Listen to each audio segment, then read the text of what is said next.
ഒരുക്കി ക്ഷേത്രത്തിലേക്കൊരു കോൺക്രീറ്റ് പാത. പാലപ്പുറം മഹാവിഷ്ണു ക്ഷേത്ര പരിപാലന സമിതി നിർമ്മിച്ച റോഡ് മുൻ നഗരസഭാ കൗൺസിലർ ഗംഗാധരൻ ഉദ്ഘാടനം ചെയ്തു.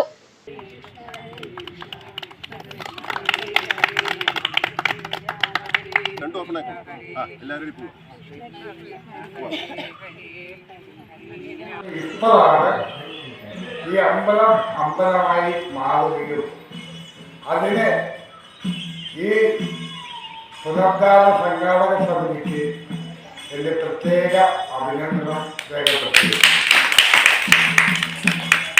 ഞാൻ ആദ്യമായി 2000 ഈ വാർഡിൽ ജയിച്ചാണ് പുലർത്തിയത്. അന്നാണ്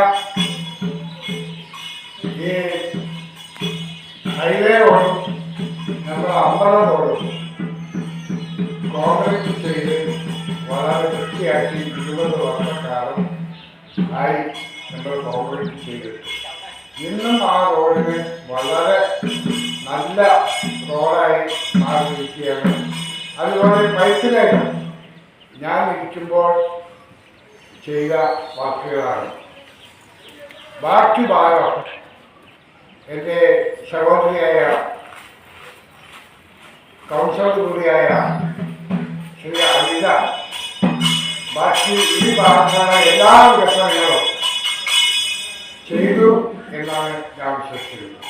പാലപ്പുറം മഹാവിഷ്ണു ക്ഷേത്രത്തിന്റെ പ്രധാന നടയിലേക്കുള്ള പാതയാണ് ക്ഷേത്ര പരിപാലന സമിതിയുടെ നേതൃത്വത്തിൽ 2 ലക്ഷത്തോളം രൂപ ചെലവഴിച്ചുകൊണ്ട് നിർമ്മിച്ചത്.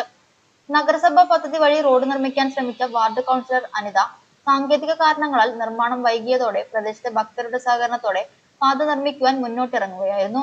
ചെറുതും വലുതുമായ സംഖ്യകൾ ഭക്തർ നൽകിയപ്പോൾ പൂർത്തിയായത് ഭക്തരുടെ ഏറെ നാളായുള്ള ആഗ്രഹം. ക്ഷേത്ര മേൽശാന്തിയുടെ മുഖ്യ കാർമ്മികത്വത്തിൽ വിശേഷാൽ പൂജകൾക്ക് ശേഷമാണ് മുൻ വാർഡ് കൗൺസിലർ ഗംഗാധരൻ റോഡിന്റെ ഔപചാരിക ഉദ്ഘാടനം നിർവഹിച്ചത്.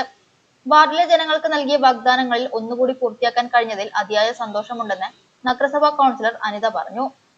ടൈമിൽ നമ്മൾ ഇറങ്ങുന്ന സമയത്ത് അവർ പറഞ്ഞിട്ടുണ്ടായിരുന്നു നമ്മൾ അമ്പലത്തിലേക്ക് ഒരു 70 മീറ്റർ റോഡിൻ്റെ ആവശ്യം. എന്താണെന്ന് വെച്ചാൽ നമുക്ക് പിറകുവശത്തിലൂടെയാണ് ഇപ്പോൾ നമ്മുടെ മഹാവിഷ്ണു ക്ഷേത്രത്തിൽ കയറിക്കൊണ്ടിരിക്കുന്നത്. അപ്പോൾ അതിൻ്റെ പ്രോപ്പറായിട്ടുള്ള വഴി എന്ന് പറഞ്ഞാൽ പടിഞ്ഞാറ് ഭാഗത്തേക്കാണ്. അപ്പോൾ അതൊരു വർക്ക് സാങ്കേതികമായ പല വിഷയങ്ങളും ഉള്ളതുകൊണ്ട് നമുക്കത് വേറെ ഒന്നും ചെയ്യാൻ മുനിസിപ്പൽ ഫണ്ടിൽ വെച്ച് നമുക്ക് ചെയ്യാൻ വേറൊരു നിവൃത്തി ഉണ്ടായിരുന്നില്ല. അപ്പോൾ അതുകൊണ്ട് നമ്മളോട് അവർ ആവശ്യപ്പെടുകയും അപ്പോൾ അത് നമ്മൾ പരമാവധി ശ്രമിക്കാം. പൊതുവെ ഭക്തജനങ്ങളുടെ ഒരു സഹായത്തോടു കൂടി നാട്ടുകാരുടെ എല്ലാവരുടെയും പിന്തുണയോടുകൂടി നമ്മൾ ചെയ്തു കൊടുക്കാൻ ഞാൻ വാക്ക് കൊടുത്തിട്ടുണ്ടായിരുന്നു.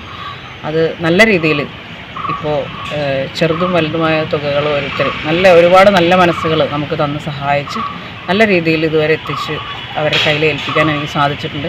അപ്പോൾ ഒറ്റപ്പാലം നഗരസഭയിൽ കഴിഞ്ഞ പാലപ്പുറം വാർഡിലെ കൗൺസിലറായിരുന്നതിൽ ഒരു വർക്കും കൂടി നല്ല രീതിയിൽ ചെയ്തു കൊടുക്കാൻ സാധിച്ചതിൽ എനിക്ക് വളരെ സന്തോഷമുണ്ട്.